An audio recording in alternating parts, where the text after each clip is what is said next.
Hello students, मैं आपकी ज्योति ma'am फिर से लेकर आई हूँ एक नया question, new question for you.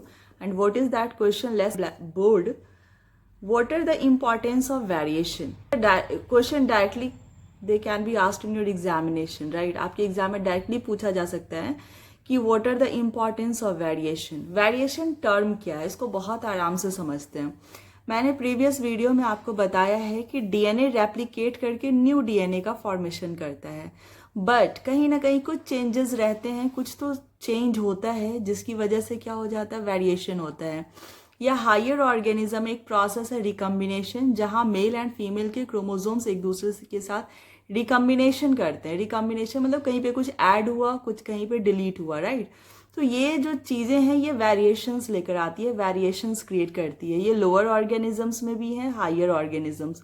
Lower organisms कहने का मतलब होता है मेरा यूनिसेलुलर ऑर्गेनिजम्स और simple bodied organisms, but higher organism means complex organism, right?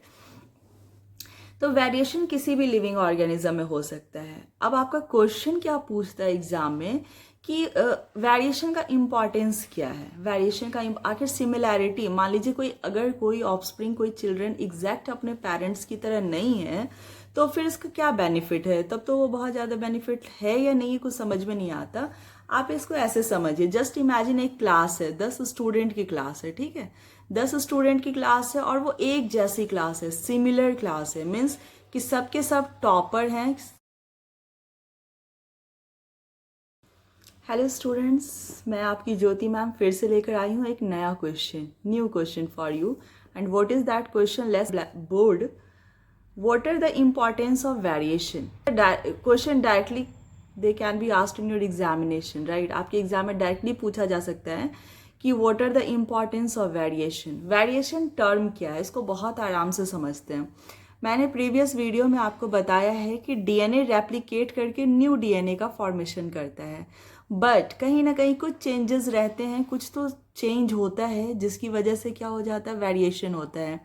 या हायर ऑर्गेनिज्म एक प्रोसेस है रिकम्बिनेशन, जहां मेल एंड फीमेल के क्रोमोसोम्स एक दूसरे के साथ रिकम्बिनेशन करते हैं। रिकम्बिनेशन मतलब कहीं पे कुछ ऐड हुआ, कुछ कहीं पे डिलीट हुआ, राइट? तो ये जो चीज़ें हैं ये वेरिएशंस लेकर आती है, वेरिएशंस क्रिएट करती है। ये लोअर ऑर्गेनिजम्स में भी हैं, हायर ऑर्गेनिजम्स। लोअर ऑर्गेनिजम्स कहने का मतलब होता है मेरा यूनिसेलुलर ऑर्गेनिजम्स और simple bodied organisms, but higher organism means complex organism, right? तो वेरिएशन किसी भी लिविंग ऑर्गेनिज्म में हो सकता है। अब आपका क्वेश्चन क्या पूछता है एग्जाम में कि वेरिएशन का इम्पॉर्टेंस क्या है, वेरिएशन का आखिर सिमिलैरिटी। मान लीजिए अगर कोई ऑफस्प्रिंग, कोई चिल्ड्रन एग्जैक्ट अपने पेरेंट्स की तरह नहीं है, तो फिर इसका क्या बेनिफिट है? तब तो वो बहुत ज़्यादा बेनिफिट है या नहीं, कुछ समझ में नहीं आता। आप इसको ऐसे समझिए, जस्ट इमेजिन एक क्लास है, 10 स्टूडेंट की क्लास है, ठीक है? 10 स्टूडेंट की क्लास है और वो एक जैसी क्लास है, सिमिलर क्लास है, मीन्स कि सबके सब टॉपर हैं और सारे स्टूडेंट सेम है। मतलब कि मान लो अगर सबके सब पढ़ने में ही केवल तेज हैं, टॉपर हैं, but they don't know any extra curricular activities. ना उस क्लास से डांस के बच्चे हैं, ना पेंटिंग के बच्चे हैं, ना किसी भी दूसरे करिकुलर एक्टिविटीज़ के बच्चे हैं, तो ठीक है, बच्चे एग्जामिनेशन में तो टॉप करेंगे, लेकिन जब कभी डांसिंग कंपटीशन होगा तो वो क्लास क्या हो जाएगा, ज़ीरो हो जाएगा। मान लो फिर कहीं पेंटिंग कंपटीशन हुआ, स्पोर्ट्स हुआ, तो वो क्लास पूरी तरह से क्या हो जाएगा, ज़ीरो हो जाएगा। तो ऐसी सिमिलैरिटी का क्या फ़ायदा? वहाँ पे अगर कुछ बच्चे एकदम टॉपर हों, कुछ बच्चे खेलने में बहुत अच्छे हों, स्पोर्ट्स में बहुत अच्छे हों, कुछ बच्चे पेंटिंग में बहुत अच्छे हों, तो जब भी कोई कंपटीशन होगा उससे कहीं ना कोई रिजल्ट आएगा। यही एक वो हमेशा वो कभी भी ज़ीरो नहीं होगा, कुछ ना कुछ रिजल्ट आएगा। यही एक फ़ायदा होता है वेरिएशन का। जैसे कि मान लो कि कोई बैक्टीरिया है, बैक्टीरिया का ये ग्रुप है और वो कहीं पे है, ठीक है, पानी में है, वाटर लिविंग बैक्टीरिया है। अगर किसी भी ग्लोबल वार्मिंग की वजह से अगर वाटर का टेम्परेचर राइज होने लगा तो धीरे धीरे वो सारे बैक्टीरिया किल हो जाएंगे, अगर सब एक जैसे होंगे तो। लेकिन अगर उनमें थोड़ा सा वेरिएशन हुआ तो हो सकता है कुछ बैक्टीरियाज में उस टेम्परेचर को टॉलरेट करने की एबिलिटी हो। This kind of bacteria are called thermophilic bacteria, ठीक है? टेम्परेचर टॉलरेट कर सकने की एबिलिटी होती है ऐसे बैक्टीरिया को। तो ऐसे बैक्टीरिया सरवाइव कर सकते हैं। वैसे ही हर जगह है, ह्यूमंस में भी कोई ज़्यादा पावरफुल है, कोई कम है, किसी में एक ट्रेट है, कुछ डिफरेंट है, यूनिक है, वो ज़्यादा बेहतर सर्वाइव करता है, ठीक है, वैसे ही है। लेकिन वेरिएशन का एक बहुत ही कह सकते हैं कि ग्रेजुअली वेरिएशन इवोल्यूशन भी कॉज करता है। इवोल्यूशन का मतलब सडन कोई स्पीसीज में ही चेंज आ जाए, पूरे स्पीसीज में चेंज आ सकता है। कैसे? अच्छा, आप लोगों ने पढ़ा होगा कि ह्यूमंस जो पहले थे वो एप लाइक थे, बंदर जैसे थे, उनके पास टेल थी ना, पूंछ थी। तो धीरे धीरे धीरे धीरे कभी तो कुछ ऐसा चेंज आया होगा, वो चेंज ऐसा हुआ कि टेल धीरे धीरे क्या हो गया, डिसअपियर हो गया। और जब डिसअपियर हो गया तो अब हम लोग बंदर तो नहीं रहे, हम लोग ह्यूमंस बन गए हैं। तो हम लोग जो ह्यूमंस बने हैं कंटिन्यूअसली क्यों बने हैं? ग्रेजुअली, धीरे धीरे धीरे मिलियंस ऑफ ईयर्स में जो चेंजेस थे वो एक्यूमुलेट होने लगे और अचानक से एक पूरा स्पीसीज बदल गया। तो इस प्रोसेस को कहते हैं इवोल्यूशन। तो वेरिएशन जो है इवोल्यूशन में भी हेल्प करता है। वो इवोल्यूशन अच्छा भी हो सकता है, वो इवोल्यूशन बुरा भी हो सकता है।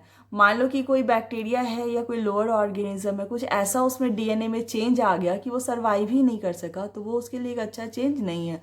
बट कुछ ऐसे चेंजेस होते हैं, लॉन्ग लास्टिंग चेंजेस ज़्यादा अच्छे होते हैं, क्योंकि वो धीरे धीरे एक्यूमुलेट होते हैं और स्टेबिलिटी को इंक्रीज करते हैं।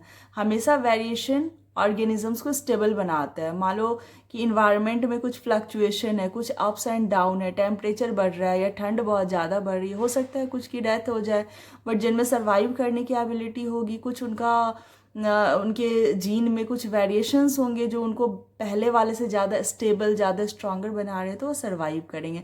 तो वेरिएशंस के अपने भी कुछ फ़ायदे होते हैं। You hear what are the benefit, what are the importance of variation. Variation provides stability to living organism. It provides ability to survive in harsh condition and it can cause evolution in particular species. मतलब क्या हुआ?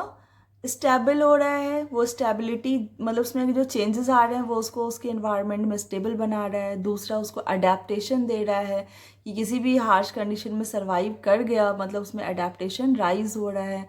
और धीरे धीरे अगर ये variation long time तक accumulate हुआ तो वो क्या कर सकता है? स्पीसीज़ का इवोल्यूशन कर सकता है।